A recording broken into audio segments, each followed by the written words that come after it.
Kua rewa te puna kupu Māori o ngā taumā heke heke o te ao I mua I ngā kēmu orimi pia ka tū ki Parī, wiwi. He momo tikinare reo Māori ki pai ngā kupu, ka toro ki ngā nekenga me ngā rerenga, e hāngai puana ki ngā kēmu me ngā hākinakina maha. Mea nei nā te pūrongo a Lineni Tui Tupou. He taumata kaura, po te reo rauemi. Ko tētahi wahanga kia mātou he waihanga kupu hou. Nā ko te tākaro te hākinakina rānei tētahi ao, kārea no kia waihanga te maha o te kupu hei whakamahi. Nā, ko te reo karere atu ki Parī. Ko te taringa pikari mai o te ao whānui ki a tātou, ki tō tātou reo.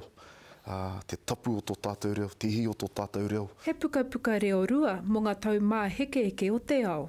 Neke atu te tahi mano o ngā kiwaha, ngā rerenga kupu, mai ngā uhingaro o te ao hākinakina.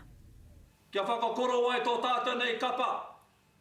I roto I te ao tō tātou nei ao Māori, ngā taonga o tātou Aotearoa nei. Whakatau mai rā, ngā manuhiri tuarangi tēnei, kua wakaeke atu rā ki runga ki a koutou. I mahi tahi te whare o pau tangata, me te pauaka whakaata o rangiata ki te taha o te taurā whiri.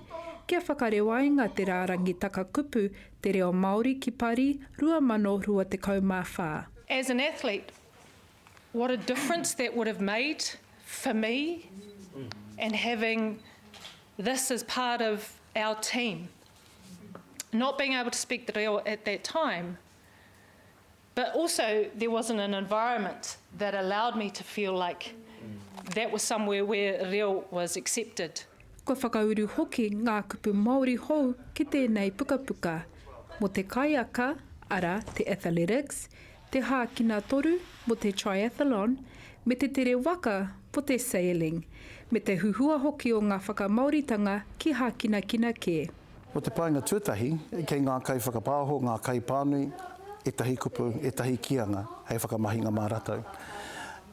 Kei te kāinga hoki etahi, e tāi ana te whakamahi I aua kupu, I aua kianga, I a ratau e mātakitaki ana, e mea e aki ana I o ratau tima kia eke ki te taumata.